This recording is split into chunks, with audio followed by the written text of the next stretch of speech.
The high school that I went to, Taylor Alderdice High School, turns out quite a few people who go to Harvard and Yale, Swarthmore, and other places. Um, some successfully in areas that are less illustrious, but graduate schools around Pennsylvania. Well, they like to say that what was done to me wasn't done to me. They're cowards about that. They pretend they're braver than me.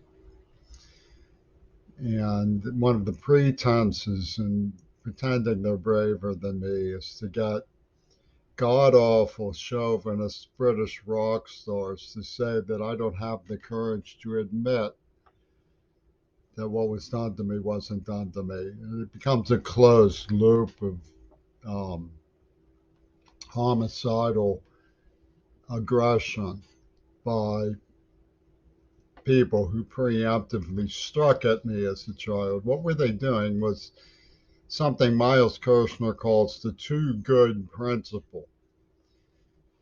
I was the son of someone who was prominent in education, had a great future before me, and they said it was too good for me. I was too good. My position was too good, so they slaughtered me. So I would never get anywhere. And by not paying any attention to what I say on my videos, for example, they feel they've finished the job, they've completed the trick. Some of my ideas sort of leak out through things like Twitter and people who are in play to collect on what has become of our politics, make motions for me to be quiet, to stop talking, to stop my opinions. Some might even go so far as to say or else. It's important to understand that before I graduated from college, when nobody would teach me sign language and I was just washing dishes, I was investigating some things, but people said that my framework in life, my mental health problems, my deafness, my coping, my adaptation skills, made it impossible for me to work out in college. Well, I finally got into college, made the honors society, graduated, kept my grades up. You know, I'm just a few courses from a bachelor's degree now. I have an associate's degree. I'm a very high standing. Of course, people say, well, so what? You know, I did that when I was 20 or 60 years old. Well, maybe so what? But you kept saying that I couldn't do it. So now you're stuck with the fact that I did do it. So what was going on those years when I couldn't do it because I didn't know sign language? Because the reason I was able to do it was because a deaf girl taught me sign language. She was punished. She had crossed an unwritten union line that I thought I was too good and my potentials were too great. She was punished for teaching me sign language. But I thank her, exceptional person. Well, I was a library clerk a lot of those years. And I had certain imagined communities. Now, the idea was the licentious demonstration project idea was the assassination, character assassination project was to put it in their words. I mean, that's the thing that Congress is really up against is the denial that these things were written down by the attackers, that there's evidence for all of it. The attacker said this persona, meaning the invented image of the person that we're assassinating, what Steve Langer called, he said he's not sorry for anything he did, only that it had to be me. In other words, they're not sorry that they created a persona. They had to have somebody to do this to. The persona, but they knew it wasn't really me. They were sorry personally that they had to choose me. The persona is subjected, that's their word now. It's subjected to successive degradations of the X motive and then subsumed into a larger structure dominated by its adversary. This was a Catholic, um, Darling of Central Catholic, which is next door to where Mr. Rogers was, WQED, despite having a set designer who burned some girls gangrenous to bring them back to reality and would always walk around saying whatever he liked rule.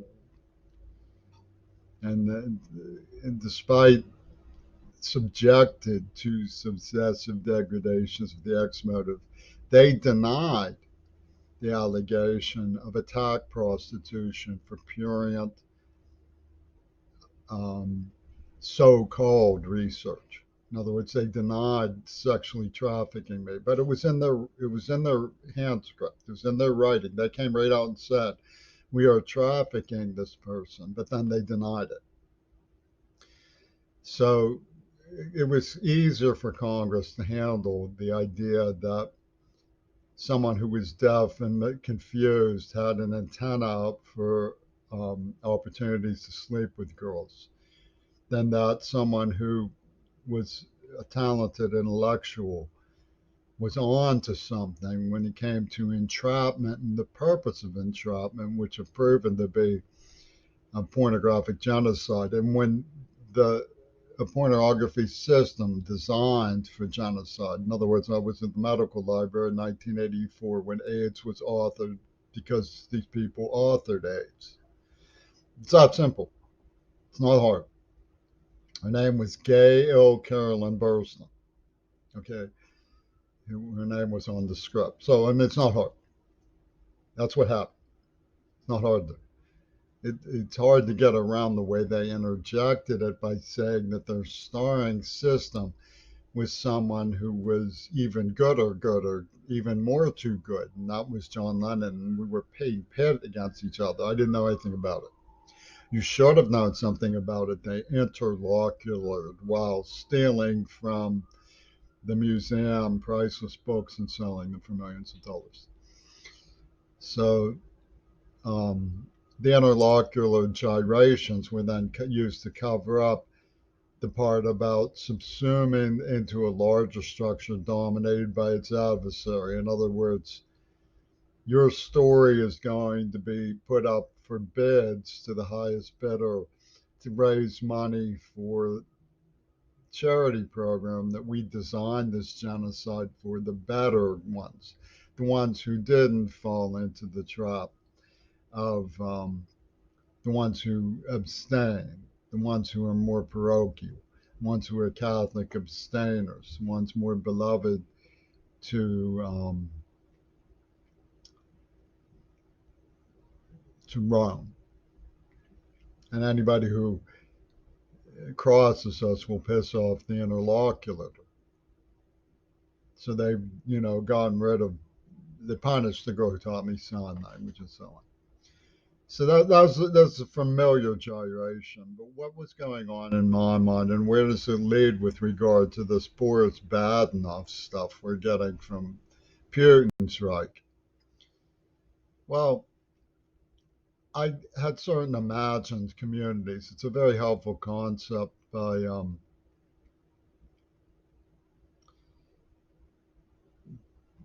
Benjamin Anderson or Benedict Anderson. It pertains to the idea that how do people imagine their society? For example, I'm a Kennedy liberal. I imagine that my community as looking for a way back to intellectual leadership, which is partly why I gravitated towards Václav Havel.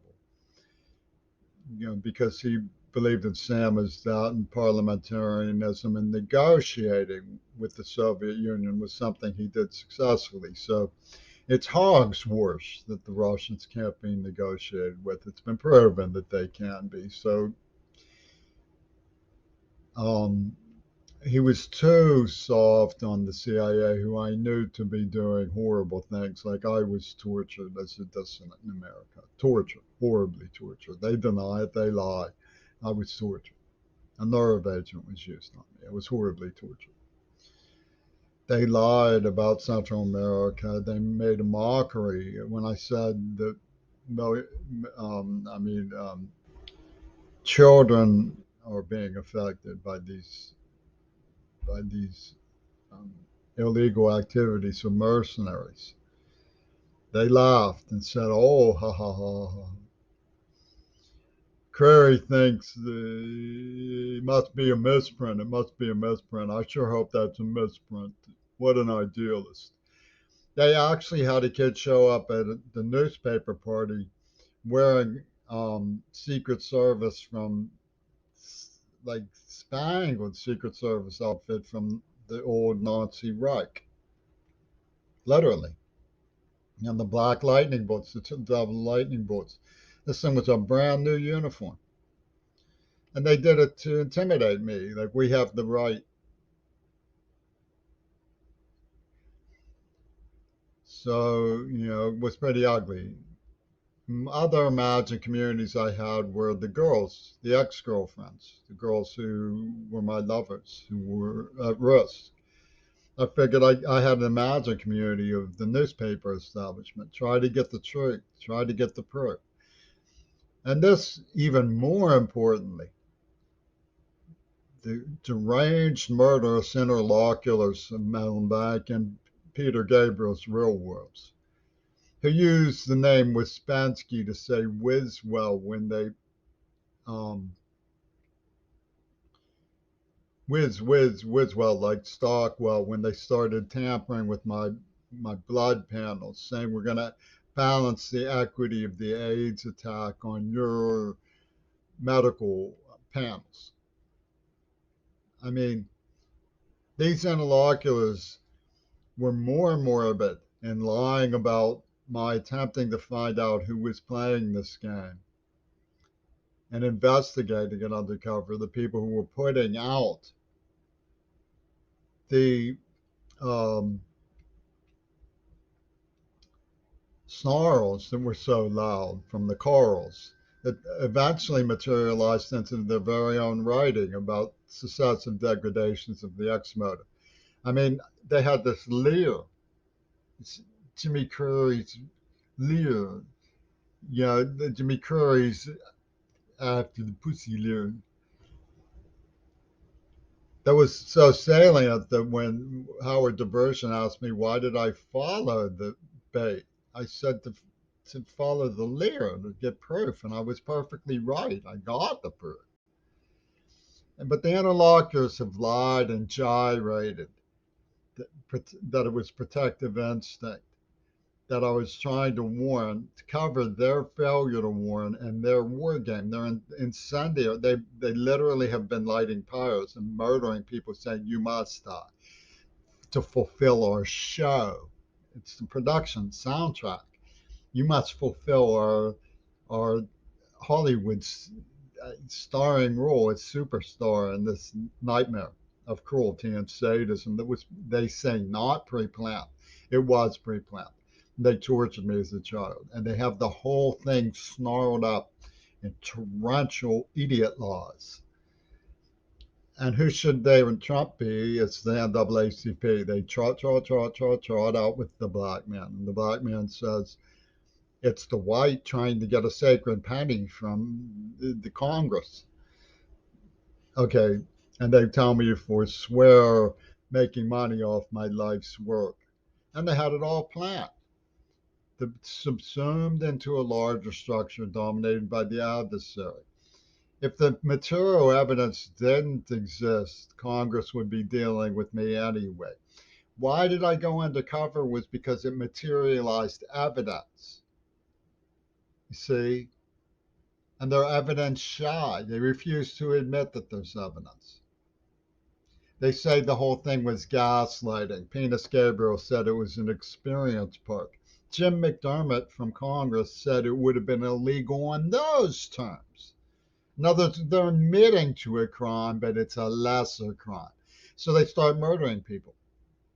They murdered Shannon Harps. They tortured me. They raped the girl who taught me sign language to punish her. They killed 4 more Kennedys and wired them into me as a production operation that they say is to make the AIDS victims feel better.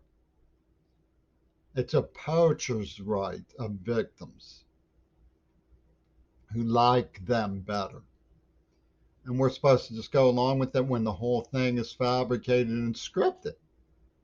And not one of the people who did it has ever been properly investigated or arrested by the FBI, by the police department, by the US military, by the banking system, by Congress, by any of my peers, by the newspaper industry, by the administration that barred me from college and then didn't even apologize when I made straight A's and graduated. And the reason for this is they deny the evidence, which you can see they deny that. They deny the evidence, which you can see that I was taunted with, that they say is gaslighting. But the evidence is proof that they pulled this operation, that it predates, and that when that was put in there in the 70s, it predates their explanation. Okay, so they have this whole thing wired up to lie about every single detail about what my imagined communities were, about what my affinities were, about what my potentials were. And how did they get away with it? Well, for one thing, Barack Obama was all Brian Eno voodoo. We have Margaret Mead, and Margaret Mead, shaking imaginary hands with imaginary PD Wispensky, has said the way to deal with this is to collectivize it into jazzy justice for the ancestors. By some wicked mystery, one of the people from WQED actually is an African specialist who poured out a mountain of swastikas and a painting, supposedly African, of the Japanese symbol and told me they were sacred, the African warrior symbols.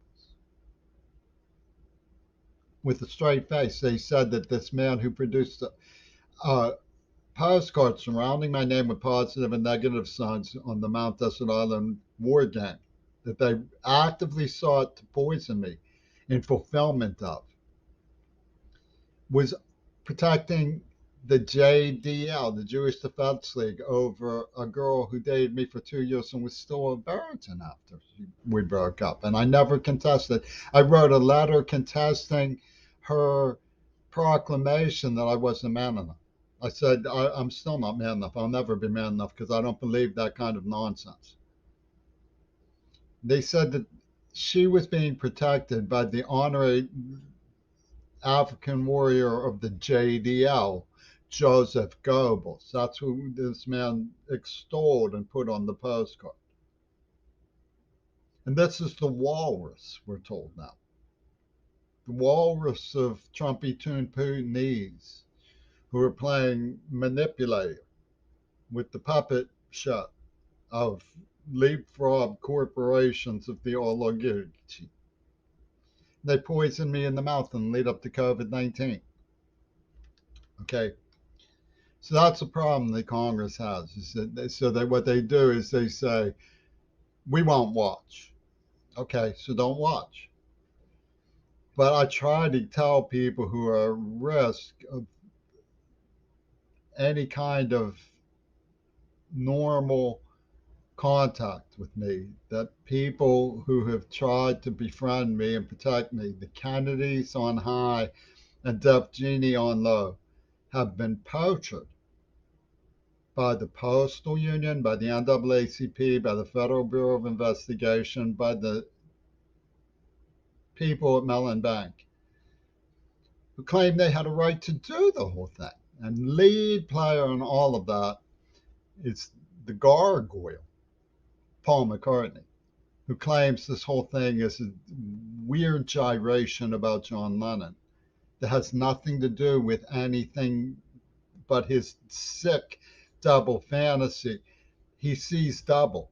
There was somebody who wrote the script, and there was somebody who didn't understand it. And he says, I'll mind blend them and get even on the one that didn't understand it and squeeze it for goodiness, recreational sadism, so that my Michael Foucault, Foucault loving suicide, UW dialectical can subsume it into the larger structure for charitable enterprises, the victims of Flame Over Africa, which is who he was defending when he lied about me, the authors of Flame Over Africa.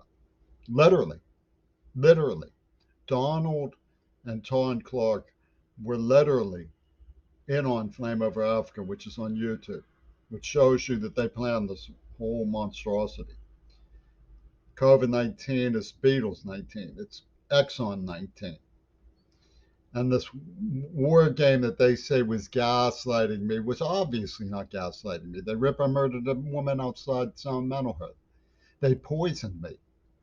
It's obviously not just some sort of gyration, but behind it is cackling Brian Eno and Yoko Ono and Putin, their friend, saying we want to sacrifice the white intellectual who was too good in America. And all I'm saying is what happened. You know, I'm out. When I go right to the Board of Education, this is what I write to the Board of Education. When I talk to my peers, this is what I talk to my peers about.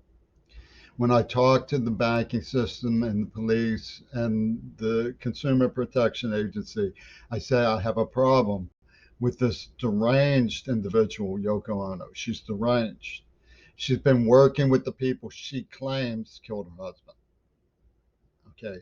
In poaching innocent people to build some sort of capitalist nightmare machine of myth for people like her friendship in Pussy Riot and UW Dialectical, like Bill Gates, so that they can maniacally send out the voodoo of Obama's acceptance. We're medically beyond that now.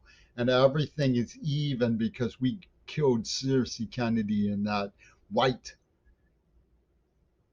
And this is the mindset, the voodoo mindset that we get from Margaret Mead, Ouspensky, Brian Eno, and Michelle Obama, who played this whole thing out as a two virgins pussy bowl war game over Midori Goto eons ago. Ian McDonald and that Fink, what was his name, Alan Parsons, were working with Trump on super profiling me. That's Pink Floyd's The Walrus, watching me cry when they attacked, prostituted me, and then subsumed my life's work into a larger structure dominated by the adversary. It had nothing to do with me. They realized what I wanted to do was similar to my father, public education, Peace Corps type work, and they've made it morally impermissible for me to do that because I can't come and say, if you give me a personal injury, I'm going to give it to them. I'm not going to empower them in any way, shape, or form.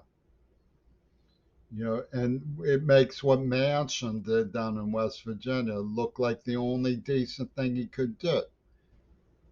Now, I agree that we have to work on climate change. I was in that field at school.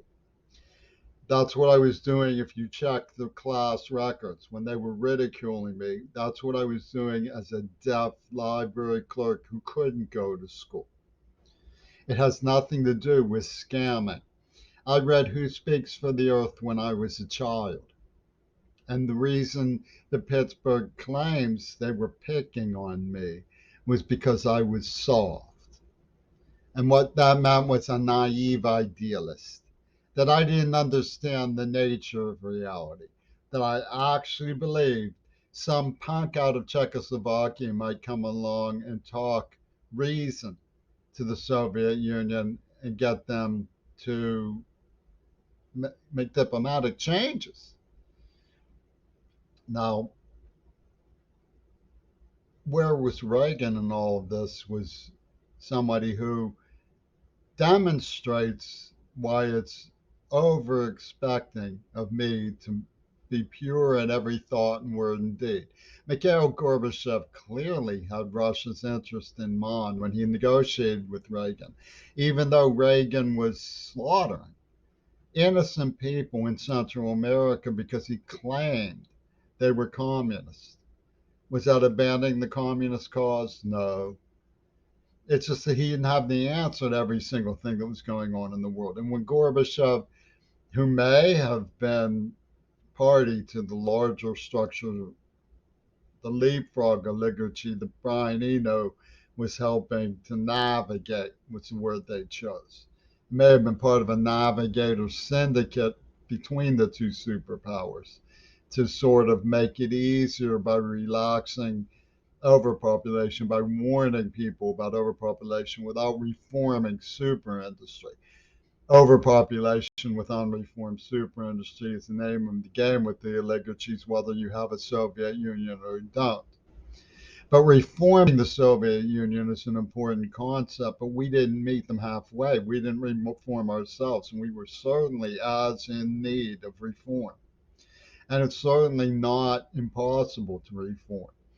But how far do you expect the Soviet Union to reform? They were, after all, the ones who occupied Prague during Prague Spring in 1968, and it was during Prague Spring that Martin Luther King and Bobby Kennedy were killed.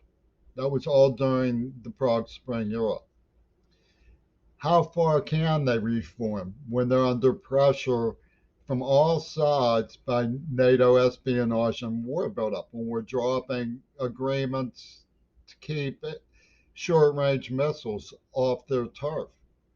There's a lot of things that don't make sense in the claim that they just did this as an act of an invasion of totalitarian reassertion. They were reforming, but it was a slow and difficult process. We had scholars who could have been helpful. They didn't have, Bush's administration didn't have to say, and people like John Tower didn't have to say that they were more menacing after they took down the wall. And Clinton didn't have to break promises not to expand NATO. All of those happened as a result of regressive tendencies in the United States, which we failed to address. And Mikhail Gorbachev negotiated with one of the prime causes of that, which was this not abnormal Reagan. Don't tell me that he wasn't. I've done research into this. They did to me was the sign of how abnormal Reagan was. And they normalized him. But Mikhail Gorbachev thought the safest bet for Russia and the human race was to back off and let America practice what it preached. See if America practiced what it preached. And yeah, it's impossible for me not to wonder what the mystery there is. Because I watched as people from Mellon Bank lied and killed innocent people over a poacher system that I know for a fact they're covering up as having been the author of these green weapons, or whatever it is. And they have this wonderful girl standing up to everybody as their hostage. You think they murdered Cersei Kennedy before promoting Greta out of the generosity of their heart towards Greta? Nothing to do with it. They were giving Greta the same ultimatum they gave the girl who taught me sign language.